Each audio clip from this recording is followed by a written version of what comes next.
What it is, what it do. We are about to get to our latest podcast here of The Rundown. We will have another rundown coming up this week that should be out on the 15th.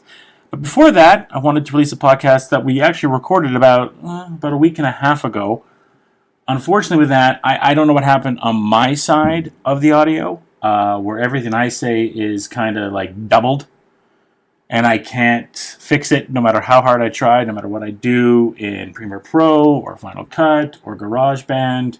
Whatever I've tried to do to edit it, it's just not working. Obviously, it's great right now, recording this in GarageBand normally, but we recorded the pod that we did in StreamYard, and I will admit I've had more issues with StreamYard lately, and as we're getting ready to do the 7K picks and a lot of exciting stuff that we have planned for the fourth quarter here of 2025. I don't know if StreamYard will be the outlet that we use. If any listeners have any better suggestions of places to go that are inexpensive, it's one of the reasons I love Zoom, is because I didn't want to pay the $20 fee a month for Zoom, but Zoom, I'm debating if we go back to Zoom or not. We have some things to think about as we move forward. But as far as this podcast goes, it's a really good podcast. We talk about K-pop Demon Hunters. We talk about pop culture-centric things, what have electrified the entertainment and pop culture sphere. And I think that's a really good conversation. Devan's audio is perfect. It's just my audio that's a little bit choppy. And like I said, you hear that double take on it. But I figured I'd release it. So listener beware. I double take what I say, but Devan's good. But I do think it's a good podcast, and I did think at least we'll put it out there. And cheers and enjoy. You are listening to the Fresh Take Network. You're listening to the Fresh Take Network.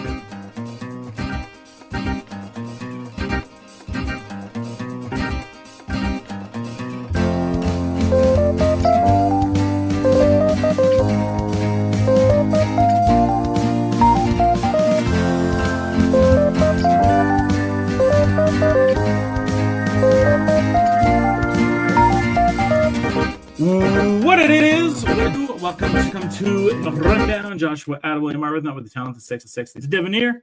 Devan Seal. I'm a lot more than just a pretty face. You are. Well, the pod has come. There's only one thing I want to talk about. K-pop Demon Hunter things. Yep. You're actually that high on it, hey? I think it's the best movie I've seen this year. Like unironically. Unironically. That's actually really awesome to me. That's really funny.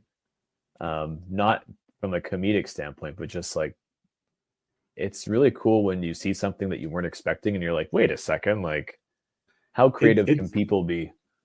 There's so many interesting layers to this. So you have seen it yet, obviously, right? No. Okay. I know you're going to say with Nick. Talked to our friend Haley Jarmaine about this today, and the one thing that's always like, Haley and I went to college. One thing that made us friends is we've always really connected on pop culture and cultural moments, and what is a cultural moment, what makes a cultural moment happen. I can definitively say I've not seen an animated movie with the cultural reach and impact like this since Frozen. Wow. It is a Frozen impact just from having a song that is everywhere, becoming blustering into this mega franchise all of a sudden that kids are watching, but then not only kids are watching, adults are watching. There's so many different layers to it. Talking to friends of mine that have kids and just being like, yeah, well, you need an animated movie on Netflix. You're like, screw it, I got to put it on, and then like, shit, these are kind of bangers. Shit, this is actually kind of a good movie. Shit, I really like this movie. Shit, no, I love this movie. So they're later to it, right? So of parents getting to watch their kids that they enjoy. Then you have the whole song on here. We're talking about, I think, 5 or 6 songs are in the top 10 Billboard, Spotify, Apple right now for like those 4 weeks. That's unreal. But that's also like the the K-pop fandom. Like when you mobilize those kinds of people, man, the amount of money that you can make is just unreal. The next level of this, people that didn't listen to K-pop, like me, and almost everyone I've talked to that has seen this movie did not listen to pop, and it is now into Blackpink, into all these other groups now. Like now they're finding them, and like it's funny. You would think, after watching Lotus, I'd have been like, oh, Lisa's in this. And now I'm gonna go check out what Black because she's a big deal. We talked about it, but I never know Black. So you sound like cool. She's a big deal. But now know all the freaking Blackpink artists now because I've done a dive and jammed. I know the girl that does the top that song with Bruno Mars. That's Rosé from Blackpink. Did not have an idea. Now you're gonna start having a favorite. I do have. I think Lisa might be there, but Jenny's pretty cool too. Crazy. But then so now I've spent the whole week just listening to K-pop shit, and just like, man, this is actually pretty like it's a cool genre. Like I mix of like pop music mixed with hip hop, kind of mix it sometimes with some like techno mixed into it. Like that song Jump that Blackpink just dropped. It has like house music in it. It has hip hop in it. It has modern. It has old pop. It has a little bit of R&B in it. They kind of mix all these different vibes, and that's kind of what K-pop is. And that's going back to K-pop Demon Hunters. I think that's the one unfortunate thing about this movie, because when you're going to question to someone, you're just like, oh, I'm seeing this awesome movie, and like, okay, well what else? Like, no, it's a movie. Go check it out. And you say it's K-pop Demon Hunters. To most people, specifically in our range, like, I'm not going to watch a movie called K-pop Demon Hunters. Get out of here. I think you'd be surprised. I read some weird thing a couple weeks ago about how 1 in 2 or 1 in 3 like adults watch anime on Netflix or something like that. So one of the things. Oh, go ahead. No, sorry. Go ahead. And one of the things that's specific. It's weird because anime is basically one of the world's most popular genres of anything. At the same time, you're supposed to be shamed about it. So, but you're not supposed to, because everyone does it, right? But so behind closed doors, everyone has like, some people watch Naruto, some people watch Bleach, some people watch One Piece, Gundam, Pokemon, whatever. And so everyone has like their thing, but like you're only supposed to talk about it if you know the other person likes that specific thing, and then you're like, hey, like, oh yeah, we're friends now because we like the same. Like what thing. With wrestling. Yes, and that's very much the same thing. The funny thing is, it's just goddamn how much money it makes. And then of course, because millennials, our generation and younger, like we're having troubles with finances and troubles with house affordability and job stability and stuff like that. Buying some anime shit, whether it be a t-shirt or a figure or a plushie or whatever, like that's kind of like one of those things that it's like a big comforting thing for us fans. And then, but everyone does it, but you're not supposed to talk about it. I am not guilty. I'm not guilty about what I enjoy, but at the same time, I definitely understand. Like, I don't bring it up in conversation, and K-pop's very much that same thing too. Everyone knows kind of BTS or Blackpink or whatever, and maybe they can hum along to some stuff they heard on the radio. But then K-pop fans are just like, oh yeah, like, because essentially K-pop is just manufactured by these giant companies, right? These companies hold tryouts for all these different people of a certain age, certain figure, certain face, certain whatever, certain style, certain skills, and it's all manufactured. Nothing about it is like this organic, like, oh, I started playing in a coffee shop and someone on a record label heard me because they were buying a coffee. Those days do not exist in Korea. You are created in a laboratory. You go to special junior highs to potentially be recruited to K-pop groups because they recognize the industry behind. I mean, it's like Power Rangers, but in real life. Dude, this was like what we had with the boy band back in the day, though, right? Like with Backstreet Boys or 98 Degrees. Like this is kind of what that was back in the day. No different, except it's just on steroids.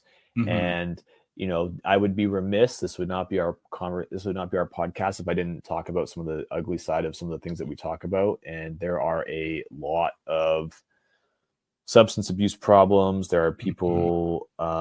There's been a few suicides the last couple of years with K-pop idols because of and then also the crazy part, you know, what gives people a bad name who enjoy these kind of genres. The behavior of fans in public with some of these people are absolutely crazy. Like there's an idol, I think they're Japanese. Don't sue me, anyone. And they had to stop shaking people's hands, like in the meet and greets and stuff, because people were tugging themselves off and trying to shake her hand. Like, you know what I mean? Like, this is like such crazy behavior that we do to these, because these people are normal. They're just trying to be entertainers, but like we have put them on these crazy ass pedestals to this point where like they're afraid for their safety, they're stalkers and whatever. So like there's a dark side of K-pop, but it's undeniable the reach and influence that K-pop has in the world, and just how fun it is to be around that sort of stuff. Yeah. So I just want to say that. Just wanted to get that out there. No, for sure. I think with this movie, I think it does a lot of important things. I think it migrates the fans that aren't K-pop fans like myself coming into it to be in a place that are like, oh, I can get a banger song and a good story. So you have that ultimately right away. But I'll say I have not anything. Prince Frozen that culturally has overtaken this. And when you start liking this, like my whole TikTok and my Instagram feed is just K-pop hunters now. Like every third thing is that now. My sister was saying the same thing for her. But she's, I mean, I'm listening to songs and I can work out. Like they're my go-to tracks working out now because they're that addictive. I think too, like I said that the great thing about it is as well is it's a really good story. And I also think you talked about kind of with how big anime can. I think it does a really good job of it. It's kind of an introductory to anime, right? Do some of those kind of the clean anime faces that you right. And so you get anime fan that are used to that kind of stuff. They have no problem with that, but it's kind of an introduction to some anime for people, right? It's an introduction to K-pop for some of those people as well. So they introduce this type of, because I believe K-pop sales for other art have gone up. Anime watching on Netflix has gone up. But then the hour of this, it's crazy that the week one views aren't as high as the week 5s. Like the amount that it's starting to jump up every single week is actually insane. And I have not seen anything this level since Frozen, because Frozen came out. We were in the very early stages of the podcast when Frozen came out. Yeah. And I remember the trailer. I believe it was in Wreck-It Ralph or something. And I was like, yeah, that looks a fun kind of movie. Like I didn't remember you and I talked about, hey, it looks like Disney might be back. Like they haven't had like banger animated movie for a while, and then Let It Go happened and just took over the world. It wasn't just Let It Go. It was Build a Man, and all the others saw it, right? And people with Elsa and Anna and the story that it was. Now Frozen is the biggest franchise animation wise that Disney has. Like there's Frozen Land, Frozen Rides. It's like Frozen 3 is going to easily make $1 billion. There's not even. I don't think Disney even has concern that from Frozen 3 comes out that it will not make $1 billion. That's how. Like whenever I think that's in 27, we do the 2027 box office draft. That might be the number one pick is Frozen 3. And now Netflix, this might be the biggest franchise that Netflix has even had. But I don't get about how it is. This is animation. Right. Ooh. Have they passed Disney? No, not a chance. Not a fucking chance. Just as far as critical success right now and a reality. Now, Spider-Verse is not obvious. That's not an original IP. But the two Spider-Verse films are than almost probably anything Disney's had animated. An Encanto for reality. Encanto had a moment like this, but it was when it was streaming, and obviously the pandemic messed up Encanto. It did have a moment, but I don't think Encanto got as big as this got to. But Encanto, I do want to say there had a little bit of a moment, but not not like this, but that talk about Bruno San was getting pretty big and was everywhere. But the other Sony had was a favorite of you and mine, which was Mitchell's vs. Machines. Oh yeah. And they've had two other songs, Wish Dragon and Vivo, with Miranda Rovervo as well. So all of a sudden, Sony, though, is having a little bit of a moment here. And Disney, Elio was a flop, which is unfortunate. I'm not gonna say what Elio is until I see it. But like most people, are not going to see Elio until it comes on to Disney Plus. So when it comes, then they'll judge it. But you kind of look what Disney and Pixar have coming. It's legacy sequels, right? It's another monster. Well, they do have Beaver movies, so we'll see. But it's another Toy Story. It's another Zootopia. That they are playing it safe with ideas that work. Whereas like Sony right now, and look, they've already announced they're going to do K-pop sequels. They're going to do a sequel series, and they're going to do a live action, and then they're going to do a stage show. So they're going to market living shit out of this. And well, one of the things I'll say to your point, you made a very good point about the rising popularity of all those things. So one of the things you said, you asked was, has Netflix replaced Disney? No, not Sony. Sony Animation. Sorry. Yes. And there's something that we fail to talk about sometimes, and it's just the brand loyalty and the trust that people have with certain brands over a long period of time. And I'll use a really good counterpoint. Why do we drink Coca-Cola? Biggest, oldest one that we can think of, right? It's just everywhere. That's why we drink Coca-Cola. Are there sometimes better flavors in other cans or other bottles or temporary releases? Yeah, absolutely. And it's the same thing with Disney, right? A parent, minus the whole Lightyear thing, which was completely fucking unreal. Essentially, whether or not you have ever seen any drop of advertising for a Disney property, you just know the title. You know the title, and it's playing a Thursday at 4:00. You can know that you can buy tickets and take your kid from the ages of 3 until 99, and you know that you're going to get a high quality, well-made, entertaining or good is a different conversation, but you know that you can trust them to do what you want them to do, which is to entertain your family and have family values. Oh, absolutely. I'm talking more Sony. about Sony's been pushing boundaries. Mm-hmm. Sony's been on a hot run, but even not even taking anything from Sony, but like who did the Transformers movie? Oh, like Hasbro and DreamWorks, whatever. Like animation as a whole is getting better and better and better and better because people are taking it more seriously. We're taking it out of the closet, what we talked about with K-pop fandom and other stuff in anime, and now it's becoming legitimized in terms of adult entertainment, teen entertainment, stuff for young women, young men. Like a lot of anime comes from manga books, right? And the funny thing about manga is they have all these different phrases for who the story is targeted towards. Young girls, teenage girls, young boys, teenage boys, adult men, adult women. And then they adapt those things for that audience.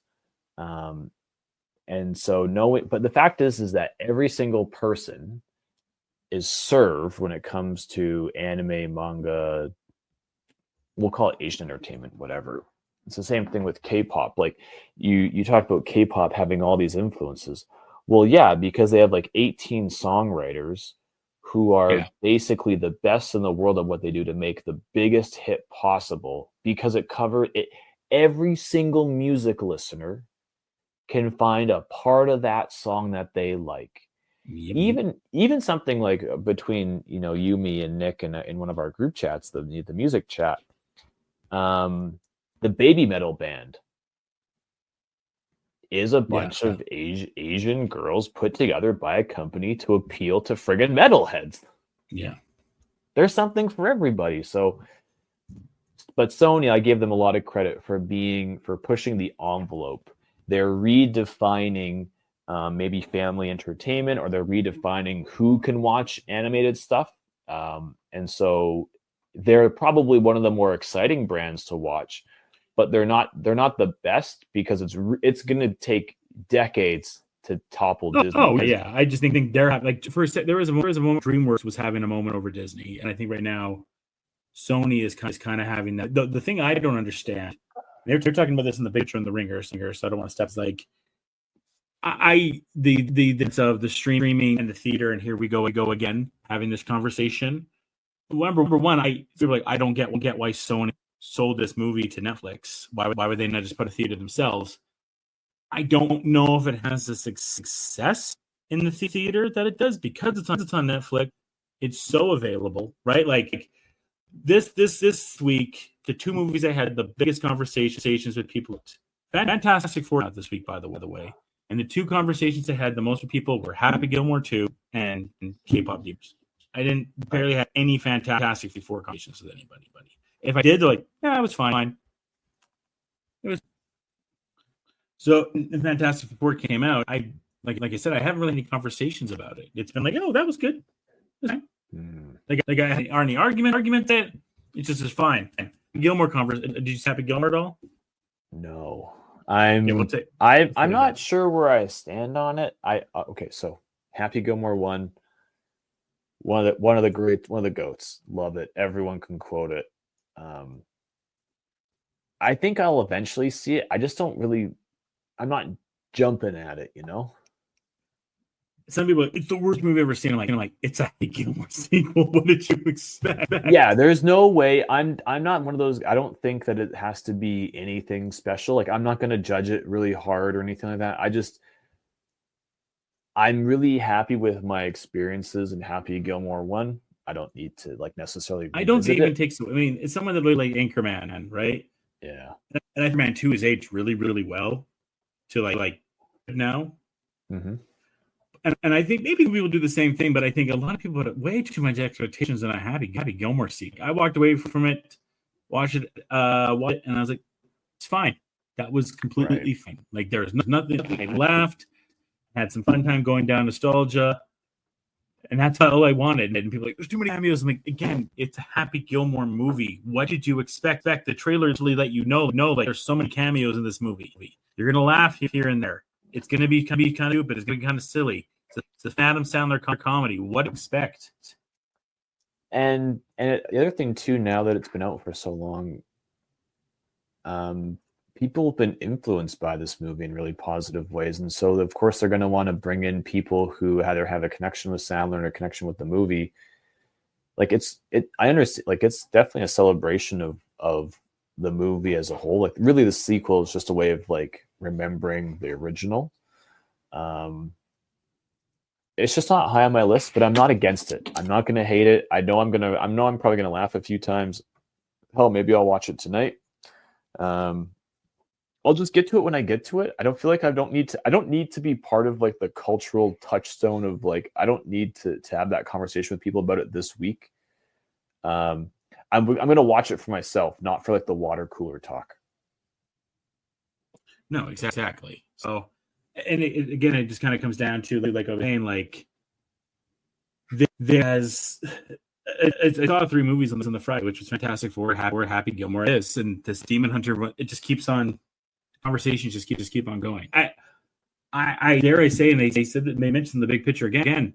I think this is the biggest movie of the summer. I think bigger than Superman. I think it's no K-pop. Sorry. Oh, K-pop. Okay. I think K-pop is bigger than Superman. Man, it's bigger than F1. I think if you the last say 3-4 months, if you did the best movies, at least conversation wise, I think there's really 4 that are in that conversation that there were real conversations about them. And it was Superman, that was Sinners, that was F1, and that was this. Like, those are the 4 biggest winners of. I mean, Sinners is probably more spring. If you want to just take that, then the 4 biggest winners of the summer. I mean, Naked Gun comes out, so I want to give that some of a respect. And all it seems like it's positive, got a ship out of it, so that's really cool. But the 4 conversations, at least for movies, at least for success, have been F1, Superman, and Demon Hunter. Where are you at in F1? I haven't seen it yet. Because I know, but like where, like because I've seen it twice now. Amazing. Just talk to me about what you've been hearing about it. I've heard just nothing but good things. I mean, it is interesting, like, and I'm kind of more interested. I get to the F1 side set, but from you on the outside, like, it seems like for you, I'm sure, like Fantastic Four came this past week, and World came, and they came and went. Oh yeah, like it seemed like it has no longevity, and then even a lot of the memes and stuff I've seen online about it is that like they played it really safe. They didn't fuck anything up, and then immediately it went to like, oh, Tony Stark's going to be Doctor Doom, and like that's it. Well, and then for Jurassic World, like, I mean, outside of me, like, still seeing a lot of stuff for Demon Hunters here and there now. Oh, the ad on this webpage that we're looking at is just like how Demon Hunter is like the biggest cultural thing in the last, like the summer and blah blah blah. And blah, then blah. Superman had its moment after. Like, I feel like it's different for everyone. So Demon Hunters, I feel the conversation is, holy crap, like this just became a cool hit, like out of nowhere. Like, this is insanity. Surprise hit for sure. Popular it is on Netflix, how popular on the musical charts. Man, restoring that feeling and hope, be kind, and all that kind of stuff. And then F1 is like, and Pitt is a movie star, and this is one of the best racing movies ever. And there's like could have nominated for an Oscar buzz. And I believe there's two or one young actor in this that's getting a lot of buzz of like one of the next upcoming stars in Hollywood. So there's a lot of that as well. Oh, you mean I Google the names. Oh, like from. And I heard, and the soundtrack's actually, I know everyone's going to talk about the Demon Hunter soundtrack, but there's like a McRae song on here that's pretty high in the charts right now. Like, the soundtrack for it's actually, I've heard the soundtrack in the movie, but it's actually a really good soundtrack. It is. They do a lot of great needle drops. Damson Idris, he's getting a lot of. He played Joshua Pierce. Oh yeah, it's a return. It's like everything we've talked about. It's a movie. It's a popcorn movie. You're supposed to just go, turn your brain off, and you just watch things go fucking fast, and it just blows your eardrums out, and you walk away with a smile on your face, and you just go like, God damn, Brad Pitt is like the most charismatic guy I've ever seen in my whole life. Like, if he said like, hey, let's go to bed right now, everyone in the whole world would just be like, yep, okay. 513 box office sounds good. Still has not made its money back. It was Apple bought for $450 million. The other thing that I'm starting to think about this movie too is, and they make this joke a couple times in the movie. I mean, basically, it's Drive to Survive with fictitious characters, but it also is, I'm not going to say free marketing for F1, but like it makes F1 just look like the coolest thing in the world. Yeah, I think that's kind of not what Happy Gilmore kind of just takes shots to live golf. I'm sure. But I mean, F1 right now, and the worldwide box is, I mean, super pass it the end weekend, but right now it's at 7. It'll probably pass Mission Impossible. Mission Impossible sits at 92 on the global box office. F1 is 523, made more than Captain America and Thunderbolts. Oh yeah, well, it's a dad movie. It's the kind of thing like I took my parents to it, and then guess what? Well, is it like Top Gun actor kind of? Yes, but also like for all the problems that we recognize as Top Gun having from a cinema standpoint, there's something just about when you watch F1 the movie or you watch Top Gun, you're like, those planes are really flying. Yeah, that's what's important, is that you actually believe that these people are accomplishing these things in the movie. And this is kind of like my movie taste is actually, I've regressed. I'm going back. I'm still doing this. I'm watching a lot of old Kung Fu movies, like 70s, 80s, stuff that like has really bad English voiceovers. Jackie Chan when he's like 20 years old. And what I keep appreciating about this genre in particular is the fact that there's no such thing as faking it. They literally rehearsed these scenes for weeks, days, months, even, and sometimes they're like a 5-second fight, a 10-second fight that they have rehearsed until they're perfect at it. But I know, like, I feel so much more alive knowing that two people were able to work that hard to accomplish something that was so strong. And I feel that way about F1. I know not everything in it is real. There are some CGI effects. I'm not dumb. But when you see these cars fly by and the cinema speakers rumble, it's so loud. It's really hard not to pull out of the movie theater parking lot and just try to like gun it. That's what I want from movies. It's like it's like exhilarating. Fast and Furious, right? It's exhilarating, and it's the same thing with Top Gun. You're just like, man, I want to go friggin' learn how to fly a plane. Right, I'm gonna go register how to fly a plane right now. So I was kind of thinking about this. So the last, I don't know, go through the last 5 years really quickly. Yep. As far as in the moment, this is, well, we'll skip 2020. There wasn't really any more for movies. Bad Boys. Even go to like 2022. Okay. Because we're kind of going back to the theaters at that point. And just kind of like when I kind of what I'm talking about, like the movie has a moment having real discussion with your friends about it. You're seeing memes, you're seeing cultural rents for that movie, whether you see it or not. And just kind of going by like the top 10 movies in the box office. And even like for 2022, top I think would be that. Gun really did have a moment there. Oh my gosh. Like, yeah, of course. Like Avatar wins the box office in 2022, but say Top Gun culturally won the year. Absolutely. No one's talking. It's really funny. No one's talking about Avatar 2. Like, I think it's good. It's fine. It's definitely worth like your $15 or $20 to go to a big theater and get like the recliner seats. No doubt about it. Do I remember friggin' anything about it? Not a single fucking thing. Top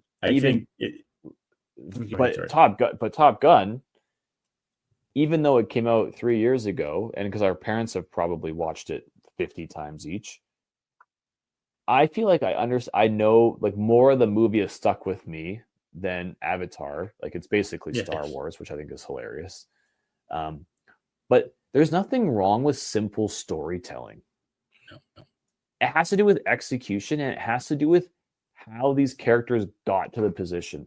One of the things that's really great about F1, we all could probably, if I put a gun to your head, you could probably guess the plot with probably 75% accuracy, or the ending. You could definitely guess the ending, but it's how we get there. That it's the bumps along the way, it's the ups and downs along the way that make you get invested in these characters. So then when the ending finally comes, you're like, man, everyone deserves this. Everyone deserves like to share this success. Everyone deserves in this movie to be like, oh my God, it was a hit. And people deserve to have, like the guy who plays Joshua Pierce, he deserves to have another chance at making movies. He was that good. I'm not saying he's friggin' Oscar worthy, but if he wants to be the next generation of movie star, this is the perfect vehicle for you. So, and then what else came out in 2022? I would say that had a moment. Probably just Batman. I don't think had a cultural moment. No, but I think it's good. Carried on. But it didn't carry a cultural moment. 2023. I think we had a cultural moment because we had Barbenheimer. So that was a cultural. I mean, in 2020 we had the Gentle Minions, but I think that was kind of like a weak thing. I don't think it really carried on. It was viral. Yeah. It wasn't a win. It was just like a haha. And this, you had Barbenheimer, which we might see again this year with Dune and Endgame, and not Endgame, and Dune. Anything else here? I don't really think really had that moment, but you had Barbenheimer. 2024. Did Deadpool Wolverine have a moment, like a cultural moment? No. I would argue. Oh, maybe. Hold on. Maybe Bye did, but I would argue. I think Wicked had a longer cultural impact there than Deadpool did for a bit because of where the music was going and everything from that. And that, like, I think wrote a lot more. You would know better than I would about the whole Wicked thing. I definitely recognize that it was a was popular, but I couldn't tell you what people thought about it. I mean, to your point about Wolverine and Deadpool, maybe we just didn't have one then, because the number one movie was Inside Out, which was great, and people were like saying I don't think it had the moment. Some maybe Deadpool Wolverine. Well, I'm trying to think about because viral moments don't necessarily mean cultural moments. No, because like what I'm saying like Superman, you felt like a cultural wave here for a little bit. Demon Hunters is having a cultural moment. I want to say F1 is, but I definitely feel like F1, like behind what Demon Hunters and Superman are doing, there is a different thing. F1 just behind it, right? Which I find very interesting. As well as Superman's having success, Demon Hunters have success, but here is F1 just kind of on and still like building up momentum in a way that both of them are. Well, as being a dad movie, if you want to call it that, or a post-dad movie, just like our dads, do they care about being culturally relevant? No, they don't. So I don't think F1 is trying to be culturally relevant. I think F1 is just trying to be like a butts in seats.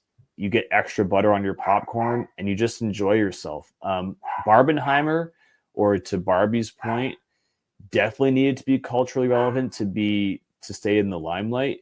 And those two will always be linked to each other, whether or not one is better than the other. I actually think Barbie is a less good movie now. I think most people would probably agree with me. Yeah. But that is not to say it wasn't enjoyable, although it definitely wasn't perfect. And I don't know. I also don't want to mansplain Barbie to anybody. So it's kind of like, but like, I'm not going to go back. I think I've seen Barbie twice and I'm like, I'm actually good now. Yeah. So I kind of think just wanted to kind of give examples of those. I do think we're in a nice, I think if you say who won this summer, and unless Nick Gunn has this crazy, which I don't think it will, I think but Naked Gun has a nice box office, and it's a nice idea that, hey, a comedy can draw a theater. Seth MacFarlane was on The Town. I will say, I don't know if anyone's listened to On the Town with Matt Bellamy. He definitely seemed very annoyed when Matt Bellamy brought South Park up. Oh, well, that's complicated for a lot of reasons. And so it's one of those things like, South Park is just doing South Park things, but we're in an age where companies literally are being sued by Trump, who are Well, I think that was, I don't think that cared about that. What's going on? We live in a time now where politicians can sue people making TV shows. These TV companies are paying these lawsuits, whether or not they're baseless or based on anything, any legal precedent, just to avoid having the conversation. This was basically like, had South Park ever been sued before? Or was it one of those like weird witch hunts? Because especially with the sale, with Paramount, with what's going on there, and then what happened to Colbert, like for them to double down with the micro penis and Satan and stuff like that, like good for them. And you know what? Keep going. They're not going to stop. They already got the bag. Well, they already got paid. The thing, because we had in our group chat, and I, when was the last time South Park was relevant? I'm like, they still are. But I guess like to Adam, like they didn't hit, and then Adam's like to me, he's like, okay, so they're still relevant. Shit. Because I mean, well, you talk about cultural impact. I didn't even wondering where the South because it was like a split decision if South Park was even going to air in Canada the next damn Paramount. Like the deal with Paramount in Canada came down to the last of getting all the episodes back in Canada. Like their point that no one in Canada thought they could legally watch South Park the next day. We weren't sure. Like is it go to Paramount? Is it go to Crave? Is it going to go to CTV? Like no one knew where the episode would go, or will all the episodes of South Park air and then afterwards they'll come to Paramount? Like no one had an idea. Like it was like to the last end sense of a thing, and then finding out Matt Bellamy said today too on The Town, like they go to the very top Paramount and they signed off of it still. So it also showed like Matt and Trey still have that they don't give a shit about what anyone thinks. They will make fun of you. They will go for the killer. And Mm-hmm. I love that they fun of themselves. Like, yo, we got the bag. Fuck this shit. Well, one of the biggest points to them is the ability to turn things around quickly. And that is why they're more topical than Family Guy, than The Simpsons now, because of the fact that they can be so critical of people that things that just happened. Was it 2 weeks they do an episode in? Yeah, and it's funny because they did like this stinger, and they talked about this at Comic. Which, by the way, I was talking to someone about this the other day. I'm like, weird. Comic-Con used to happen, and like, fuck me, this is one of me and Dev's big show. We're not even going to talk about Comic-Con other than what some people had for. But they were talking about Matt and Trey were talking about at the panel at Comic. I mean, so yeah, we did this big stinger, and everyone's like, oh, this episode coming, this episode's coming. It's like, oh, we never for fucking that. Why the fuck all of a sudden would we per episodes all of a sudden? Like that's never who we've been. They did an ad for the episode in 2 weeks, and Charlie Kirk, who's some conservative guy, I'm not familiar with him, was like, "Oh, I'm going to help her and get me fun." I'm like, no, you're fucking not, because it's not the episode. They're doing it to you again. They're making you think the episode's going to be. They're going to do something completely different. And Trey don't submit that episode until like Tuesday at the episode airs today. They're in it at like 7:30 before it goes on air. Oh yeah, they're trying to make it as topical as fucking possible before they handed it in. Oh, it's funny because Colbert from now until May, and South Park, now that they've secured their contract, they are basically but they are some of society's spokespeople. Yep.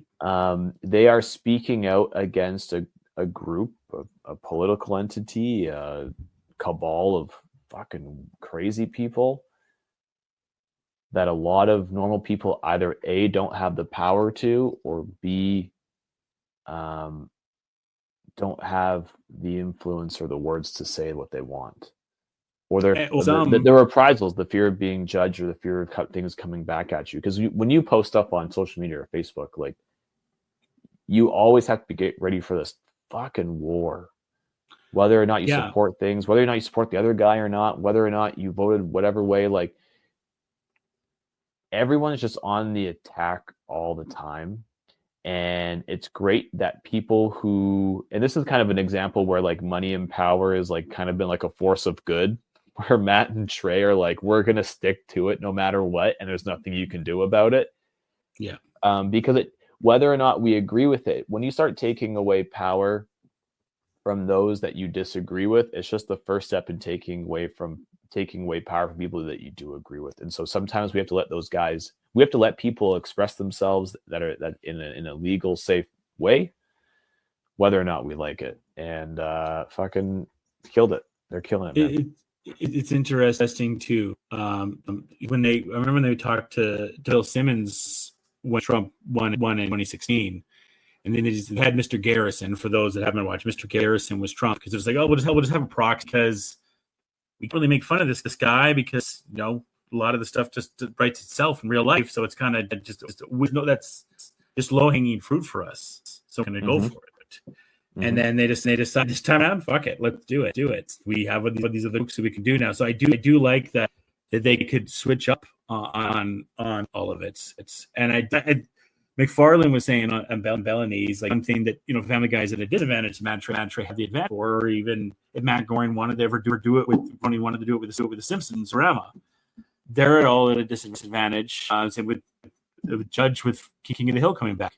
They're all at a disadvantage because it takes 10 months to animate those episodes, right? It takes 10 months to animate Family Guy, King of the Hill, or Futurama, or The Simpsons. By the way, I believe it's something like September 17th or something. The first time since 2007 or 6, and in the same week, Simpsons, Futurama, King of the Hill, and Family Guy will all be airing within each other. They're in the week. Wow. What's crazy? South Park. What year is it? Simple Life is going to come on after this too. I actually I think I'm relatively plugged in. I'm not as plugged in as you, but I definitely know I'm not as good as on dates and stuff. August seems to be friggin' bumping.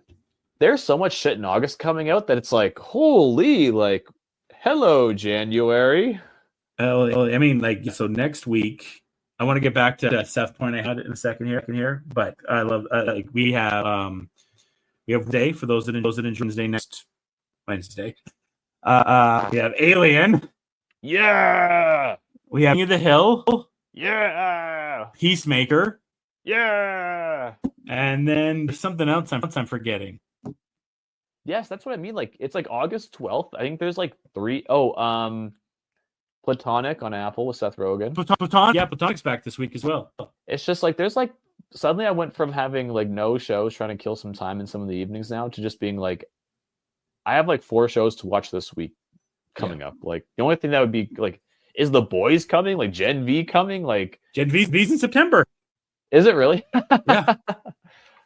August is... And also, I mean, wait, no, we do. Also, right now, what year is it? Because Dexter's good. South Park is out at the same time as good. Always Sunny in Philadelphia is out and as good. And King of the Hills is almost back. Probably going to be good. I want to see friggin' what premieres. I want to see what premieres in August. That's kind of the funny thing. Okay, new and streaming TV line. That's going to be good, right? Yeah. Okay. Yeah. So August, Chief of War. This Jason Momoa show on Apple TV. Oh yeah, like I said, Wednesday. Eyes of Wakanda. What the hell is that? Oh yeah, Eyes of Wakanda. That got bumped up. That's out in Tuesday. Is it going to be good? Sounds like all the positive, the lots of came at Comic-Con for it. It was supposed to come in the middle of August, and they bumped it up 2 weeks. Wow, that's crazy. There's some Duck Dynasty stuff, huh? I like the animation actually for Eyes of Wakanda. The Disney Marvel animation is just the cheap way out, in my opinion. That's just me. This one's different. The animation's different. Is it? Okay. Yeah. It's not I like that Spider-Man show. I can't remember if you did. I think you were decent with it, but having I liked 1960s vibe. First, I didn't like it, but then I kind of grew up. No, I definitely thought the show was good, and I liked how. But if you're gonna kind of take the the cheap animation stuff out, I liked how they did a comic book influence with it, so it didn't feel the way that it meant to. So I give Spider-Man a pass. There's a new Wednesday season. Yep. Outlander? Next Wednesday. Is that Outlander? Yeah, that's a big one. That's a big one for a lot of people. So good job by you, Outlander, right there. That's a big one for a lot of people. What season are they in? Oh, I don't know. 8. There's 8 seasons of Outlander because there's time travel involved with it. By the way, my mom, I have to give up to the Gilded Age, which apparently not just her. It's gaining a lot of steam. It just got renewed for a 4-season HBO. Other people are starting to dig the Gilded Age. Invasion on Apple TV, another show that's that's back. It seems like Apple has Apple's got deep cut shows for people. By the way, did I tell you what's coming back September? What? Jack's back on our life, baby. Huh? Morning show season 5. Let's go. My God. God damn it. I know you're into the recaps though. Well, I just want to know how. I feel like this show has 3 seasons. What does Invasion? Yeah, it has 2 seasons already. Jeez, never heard of it. Good for them. Sember created it. Sember created it, really? Yep. Huh. What's this movie? He's I saw he was on the Conan O'Brien podcast, and he was talking about a movie with him and Benedict Cumberbatch or something. What's going on there? Sure. What else do we have? Well, I mean, that's we got Sakamoto Days anime on Netflix. That's where he's the ex-assassin who runs a convenience store. That's pretty good. Kaiju. Yet. Huh? You didn't get to Alien yet. Kaiju number 8. Well, we talked about Alien. We're like Alien's already a must watch. Kaiju number 8, which was probably the anime of last year. Nice. That's coming back for its second half of the first season, so that's kind of cool. Or maybe Solo Leveling was the anime of the year. Hard to say. That was this year. Yeah, hard to say. Doesn't matter. There's a lot of shit going on in August. That's crazy. Yeah, WWE did Unreal this week, which is good. Okay, what was going on there? Tell me about it. It's just kind of on the curve of WWE, like kind of like showing how matchmade and creative go like that. So it was cool. Where are we at with wrestling right now culturally? Like, are we in? Are we out? Is it kind of boring? Is it good? I'm more out. I'm not out, but I'm less engaged than I've normally. I'm very much catching up on socials and YouTube than sitting down to watch a whole AU or Raw or SmackDown. Okay. I will watch the pay-per-views, but I'm not really getting 2 hours to watch a whole night Raw or a Dynamite now. I would say AEW is in the lead right now as the better product, but I'm still more interested in what happens in WWE. Is it just the history? Is it the characters? Like, why? I think creative in WWE is a little shaky right now. AEW creative is good, but the match quality is just top right now. Like I mean, to have one of the biggest shows of the year, and the matches it was an unbelievable show. WWE's not bad. It's the creative isn't quite hitting. Should have SummerSlam this week should be really good. But yeah, I mean, like I am not as invested as I normally would be. I watch both nights of SummerSlam, absolutely, okay. But. Right. Like I'm sitting down to watch all the SmackDown. I'm not sitting down. I haven't really watched a Dynamite in probably 3-4 months. I'm whole Raw in probably a month and a half. So like I'm invested, but I'm not fully invested. You're like got one eye on it, one eye on your phone. Well, why watch I'm not going to sit down and really watch a whole run anymore when I could. It's summertime right now, so we'll do that. Like I can go for a walk and go out right now. Like we live in Canada, like. Take the sun in when we can.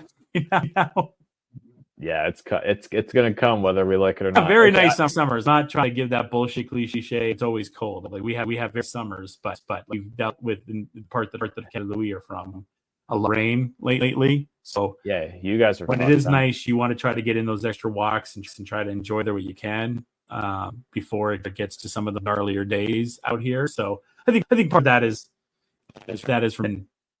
Then you just kind of want to just throw in a movie and Tubi's been I saw Species Tubi. I think I mentioned that last week, but yeah, I've gone down the Tubi rabbit hole for a few things lately. So Tubi will deliver. Like the more you put into Tubi, the more you will get out of it. Like it takes a lot to search through a lot of bullshit, but man, there's some heavy hitters once in a while. Like after this, I'm going to watch RoboCop, which I probably haven't seen RoboCop in 5 years. But we just watched like the greatest panel in Calgary Comic Expo history with Peter Weller, and you didn't watch it after that? I didn't.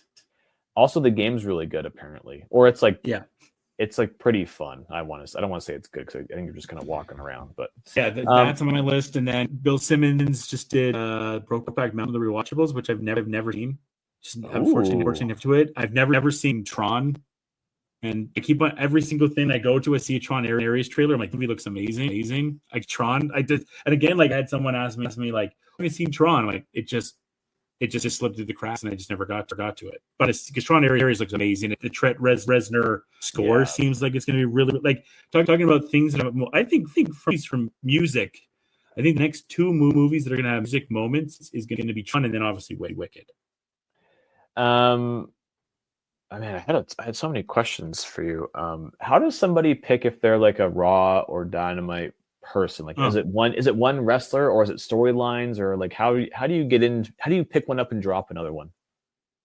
I mean, I was just watching everything. Like Monday, you'd watch Raw.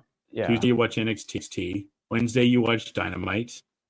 And then if you're really sicko, Tuesday you watch Collision and TNA Act, which is a wrestling show. And then Friday you watch SmackDown. And then you get to the weekend and then you watch the PLE.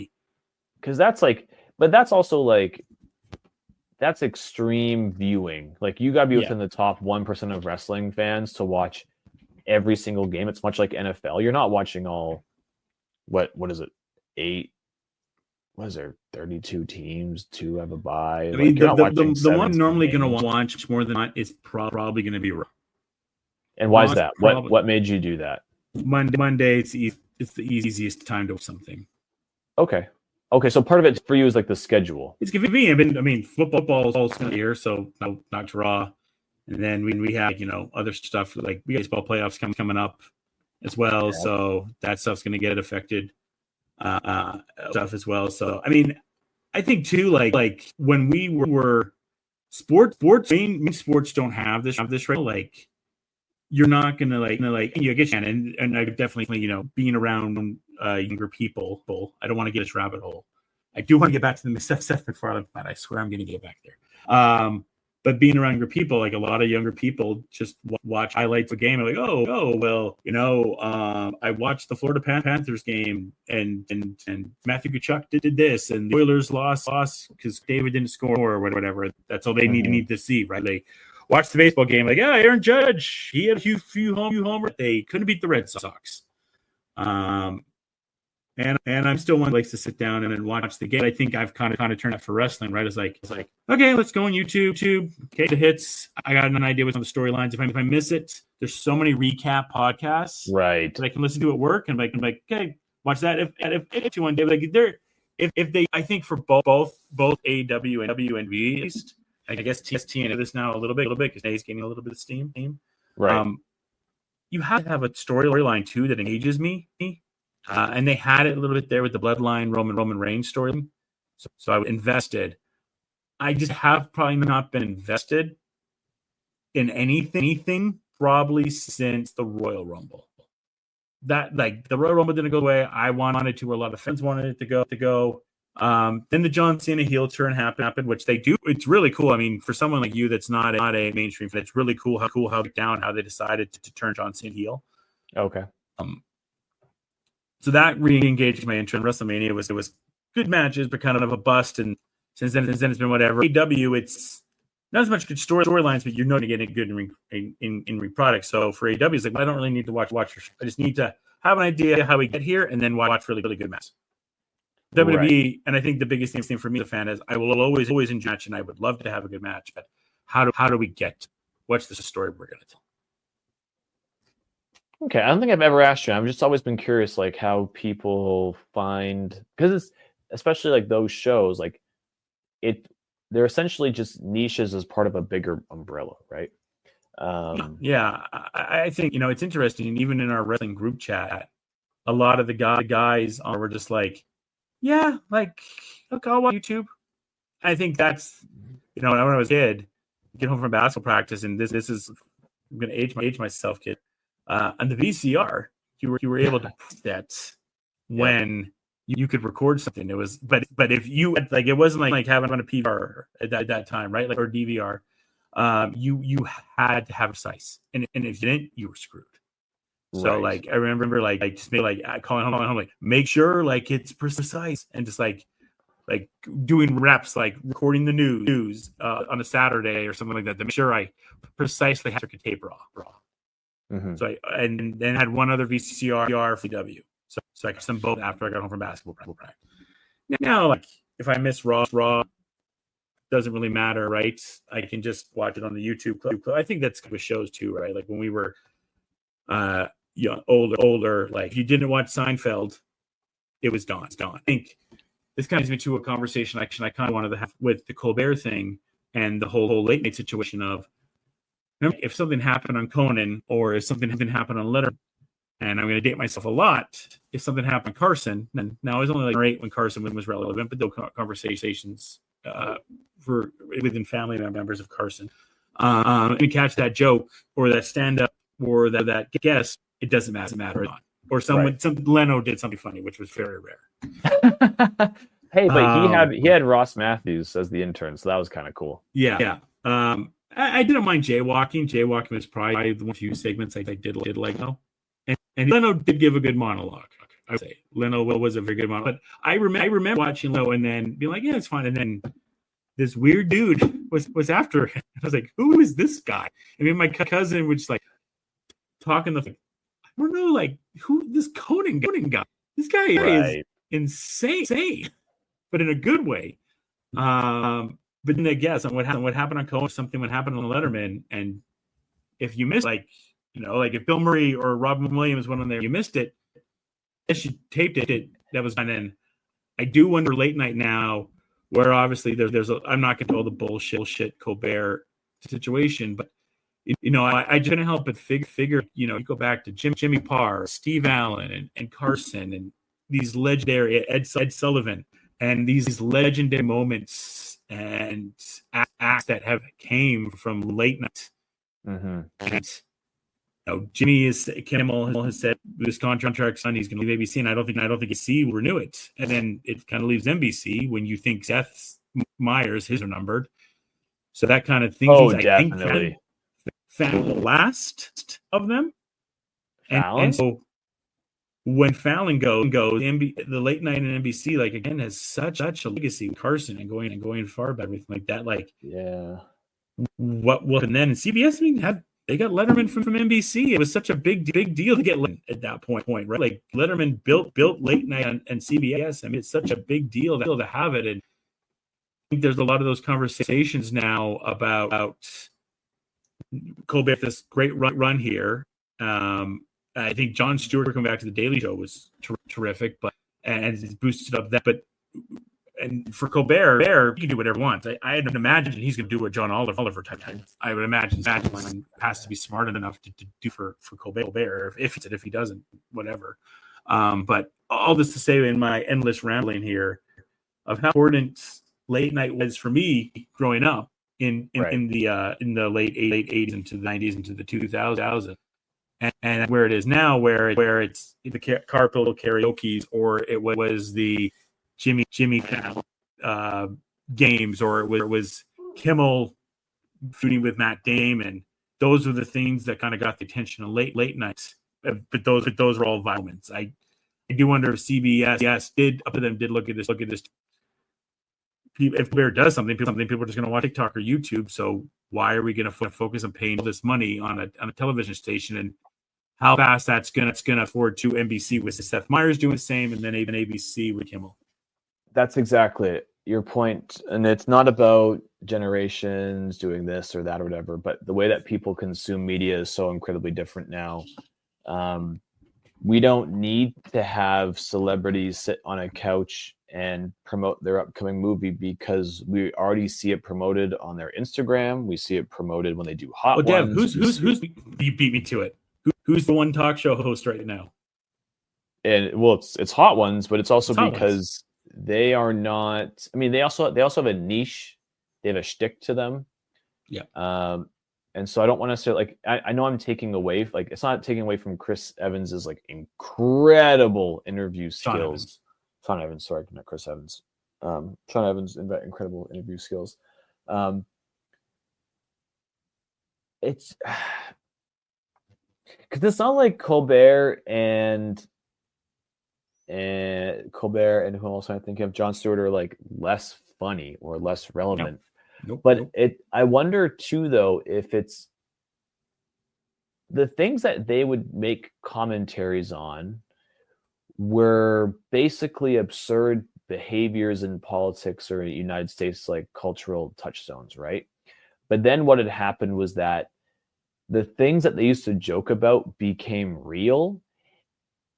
Not that it's not funny, but now the stakes are a lot higher. And yes, they're just television personalities. Yes, a lot of people get their information from people like that. I mean, at this point in time, you already know who you vote for if you watch Colbert and Jon Stewart. Like, let's be real, right? But it's almost like their shows don't have the same purpose anymore. And I would agree. And I would think that, like, I would also think that Fallon and Kimmel and the other late night hosts, the less politically charged ones, they also don't have the same importance because their show has changed. Because the worst part maybe is the James Cordenification with the carpool karaoke, where When they realized that was a hit and then spun it off to its own TV show, every other late night show had to then create viral moments because they needed things to blow up on YouTube. The story in Hacks this season, right? The Hacks had a little bit of that story of like, we need our karaoke. And onto your point, I'm having a Pitt on my show, right? Right. It was a shit because Dax Shepard interviewed him on his podcast, or Smartless interviewed him, or Bill Simmons interviewed, and that's how they want to take in their interview. They don't want to wait till late to have it. They want to have the interview on a podcast, Call Her Daddy, one of those podcasts, Joe Rogan. They want to listen to them, talk to them, and that's the new interview situation. It used to be like, oh, this person late night, I wonder what they say. No one cares because they'll just wait for them to be on a podcast. Well, the other thing too is that podcasts have certain convenience factors, right? Even just us being able to listen to it while we're working, while we're driving, while we're taking the train, while we're working out, are all things that late night does not afford us the ability to do. Mm-hmm. And then even like, as we've seen, I've become a bigger Conan fan after him doing this podcast, because these long conversations give us the opportunity to get to know him a little bit better. He talks about his personal life more candidly. He talks about his family life more candidly. But also when you have a long conversation with somebody, some of which are people he's known for a very long time, they can reminisce and build up to the actual plug that you're talking about through history, through shared experiences. Like when you hear friggin' Conan talk to Andy Samberg about their times at SNLs and stuff like that, which then Conan then spins from times at SNLs and being a comedy guy to then being a serious dramatic actor, and then how other people did it before him, people that they both know and they've both met. Suddenly you start having an organic conversation rather than you sit on the couch, let's let the band play, I'm going to queue up this funny story from that you told me backstage that you want to tell me to help to promote your movie. Like, there's nothing organic about that. Like, basically the old format of the shows before TiVo, you were watching for an hour to an hour and a half so you can get the one snippet that you could bring to your friends at the water cooler the next day. So you were watching so much TV show for just the one funny bit. So then YouTube comes out, Carpool Karaoke comes out. Then all these guys shrink everything down, right? You're going to watch your monologue for 2 or 3 minutes. Okay, that was okay. That wasn't that good. Or maybe you're sharing with your friends. But then if there is that viral joke moment, they're putting on YouTube as a separate clip, which then is going to go shared around the world hundreds and hundreds of times. We've seen that. We see that a lot with Graham Norton, actually, to his credit. But his interview style is completely. I love Graham relaxed. Norton. I think Corden tried to do the Graham Norton, but it wasn't what worked. It was Carpool that worked for him, right? It wasn't the interview skills that worked for him. And he tried to do the Graham Norton because he even had the couch. Well, what Graham Norton does is that he makes interviewing them all together, it just as one big thing, is just a phenomenal idea because you get people playing off of each other. But I also think he's a better interviewer than Corden. Corden has like the bit of the Fallon where he was like, I think he's the best interviewer that Norton? is out of all the late night hosts right now, I'd say. I haven't watched a lot of them for a really long time, but like I appreciated, like I went through a whole British television phase in my 20s, and it always came back to him. Kimmel much better. Kimmel was just kind of like but Kimmel comes from radio, as a radio background, so that does help. Well, it's just like I don't think I kind of group Kimmel in with the rest of the American guys where like I don't have any reason to watch, therefore I'm just kind of gonna move on my merry way. I mean that's kind of where we're at. I think that's the best way to go about it now, is just to listen to the YouTube side of things, or the bot. Bill Simmons talked with his podcast. Like, the audio podcasts work great, but the video podcast works even better. So people still want to see the visual too. Like, they want to have that option. So they're learning that on their side. I mean, I've learned it from our day as we've switched over. I mentioned a little bit last week, as we've switched over from being with one brand with We Talk, and now we're on Podbean. And the audio numbers aren't quite where I want them to be, but the YouTubes are great because we still upload the video, and people still like taking in content the video, and it doesn't matter whether you have kind of a setup like we do, where on StreamYard You can see our dens and whatnot. You don't have to have that professional setup. If it's good content, good interviews, conversations, people want to be engaged with what's going on in your conversation. Well, if that's the case, then they need to go somewhere else for good content, because I am not known for good content. It's kind of back to the Seth MacFarlane side. I think could be tie things in a bow here. Seth was just talking about the importance of Naked Gun, of hoping that it does hit so that you can kind of have the boom that was in the mid 2000s about comedies. I'm not going down that rabbit hole. We've had that conversation time, so we'll see what happens with that. But it's also talk too of it's so hard to take chances now with some of these movies, because he's been trying to pitch like a musical that he could win. He's like, but it's hard to either do a non-IP musical or even bring it back in an IP in the 50s or 60s, which we know Seth is in love with. Yeah. And he's like, it's next to him to do that. That's what I want to do the most, but I'm able to do it. Well, we saw this with sports with the rise of analytics. I mean, TV, I'm surprised TV took as long as they did, where basically they're only greenlighting things that make them $1 billion. And then they don't really care about the middle tier. And then they're greenlighting things that are cheap, that might become viral, that might make them $1 billion, right? This K-pop hunter thing. Like, it's kind of like there's enough pieces. I mean, I didn't, but Minecraft had that moment for the reasons.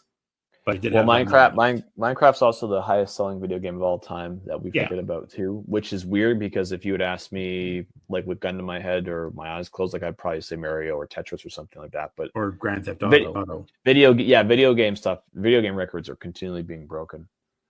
I mean, it's only a matter of time till they make.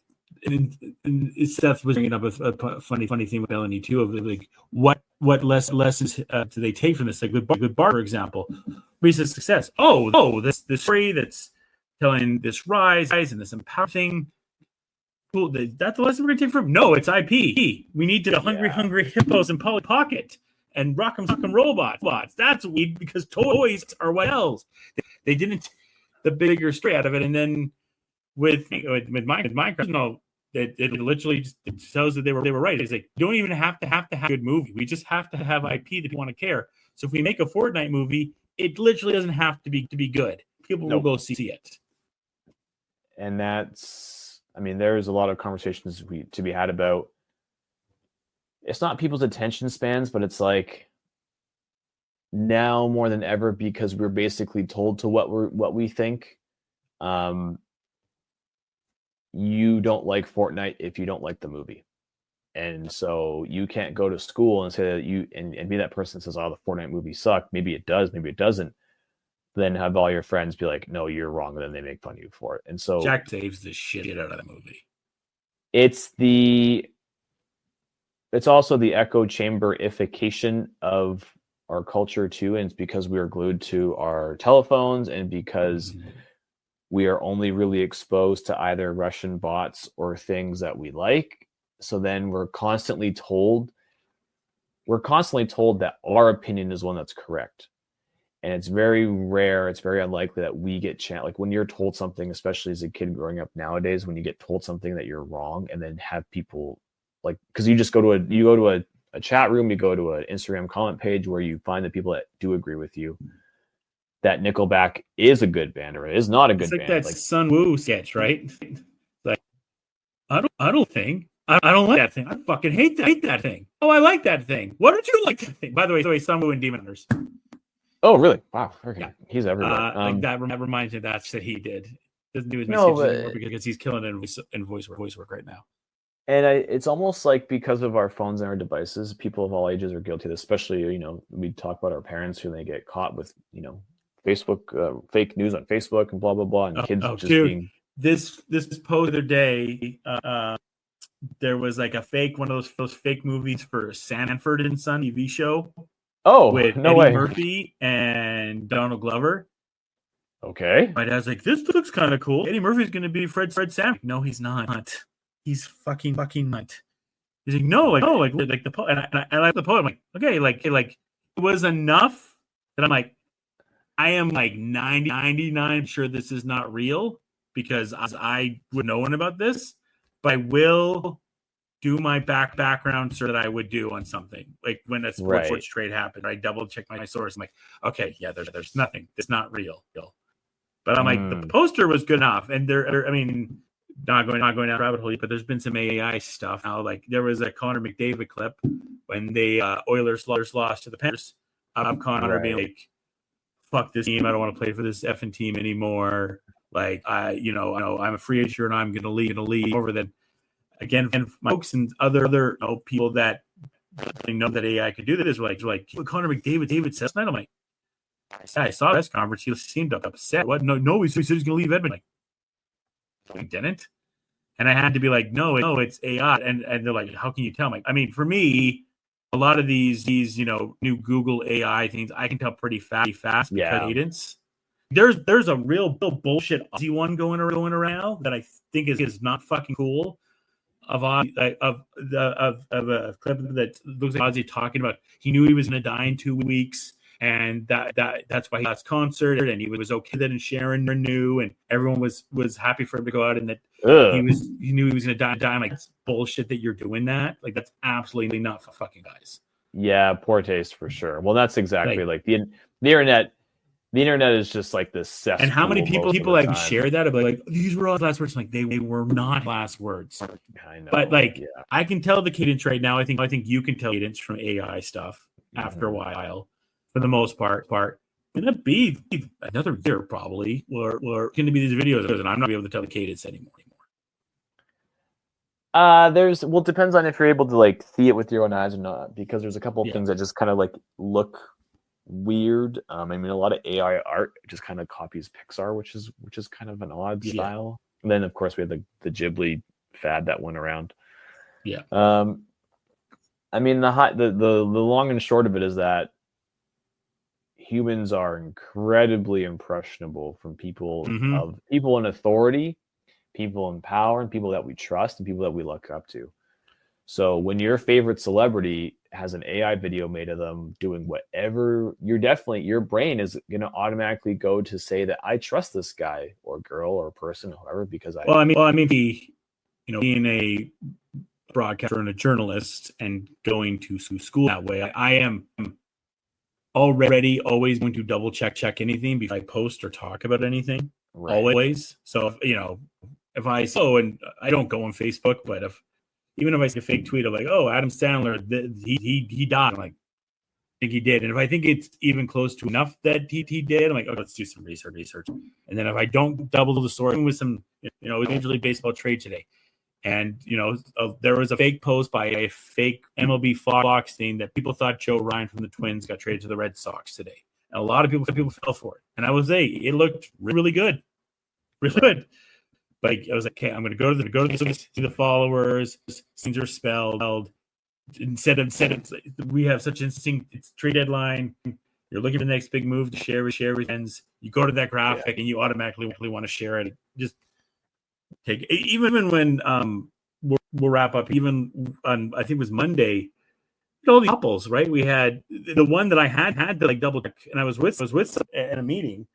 Was the Trudeau and Katy Perry one. And I'm like, I don't believe this is real. This is fake. This is 100% fake. And it's sourced by TMZ, which you're just going to put that. TMZ's the cause of it. They went to the actual TMZ site. I'm like, holy shit, it's on here.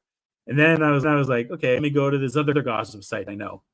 And it was on. And then I was like, is it on CT? And it was on CTTV. It was on CTV. I'm like, okay, so this is thing right now. Like this is.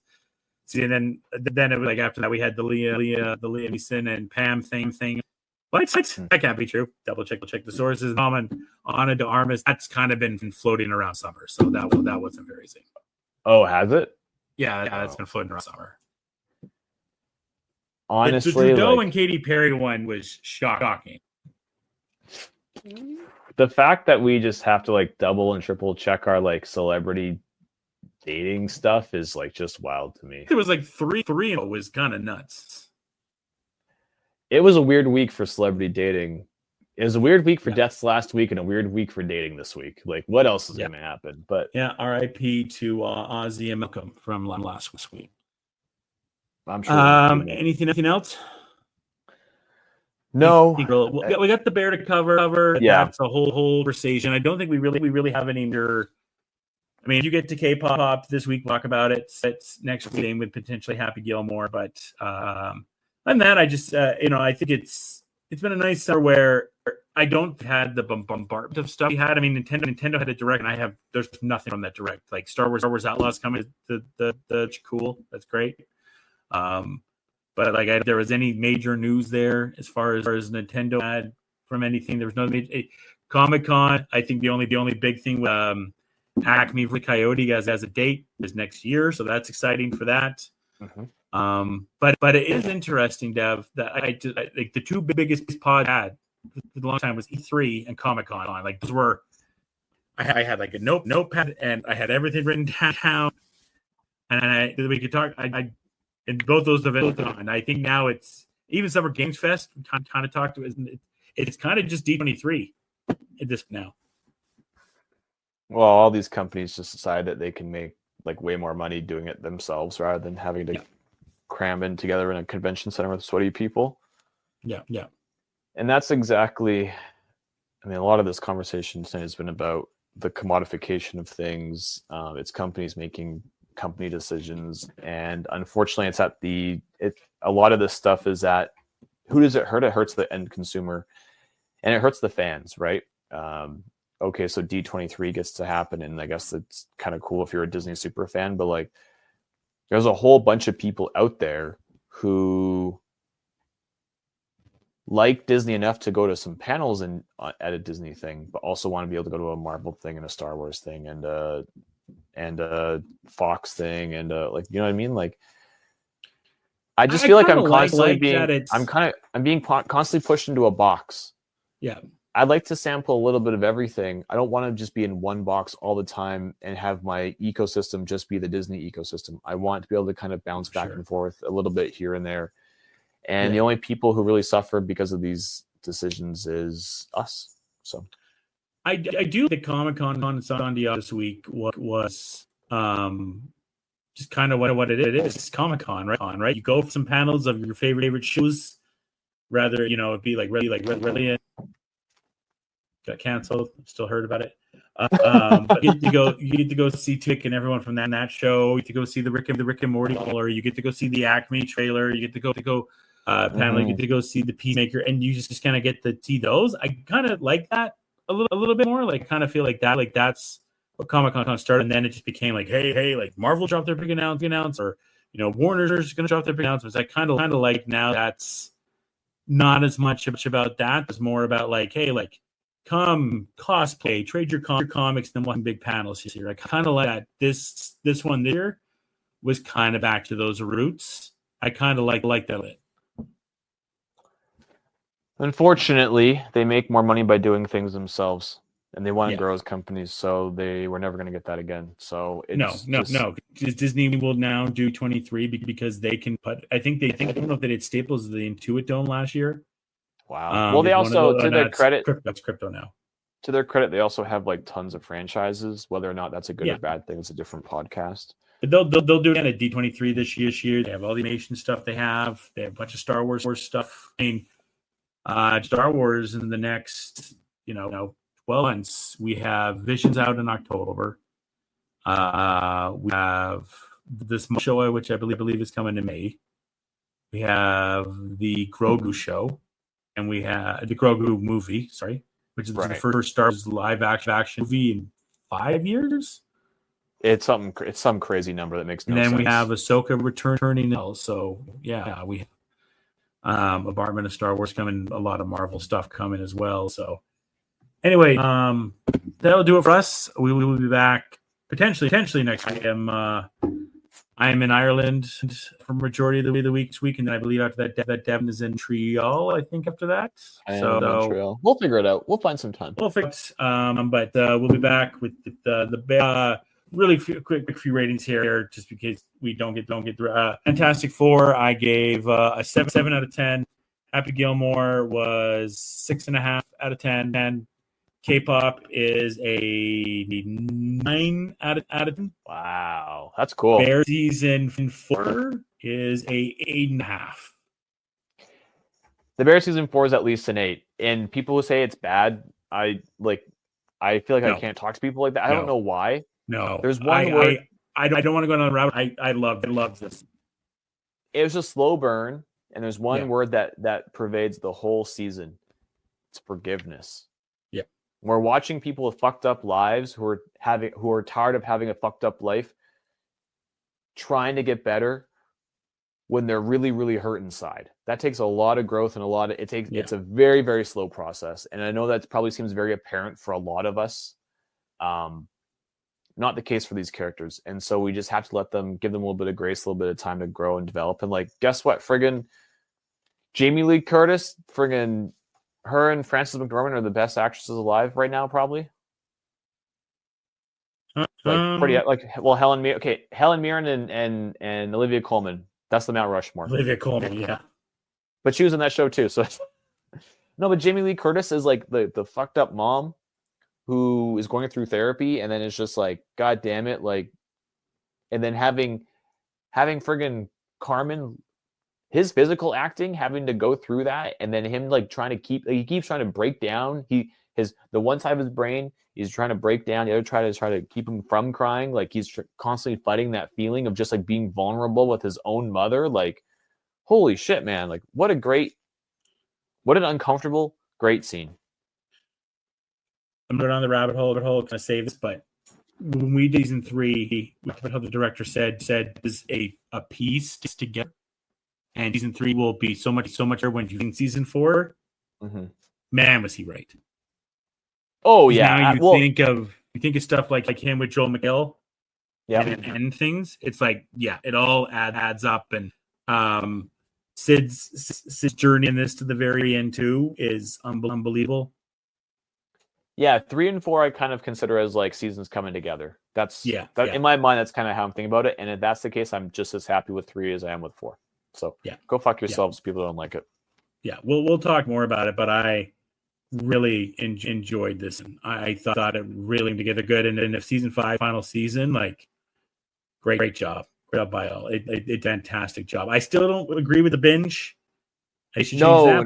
No. But anyways. We'll hear once again, RIP to Ozzy and Malcolm. Everyone consists to everyone, and until next time, folks. Cheers and enjoy.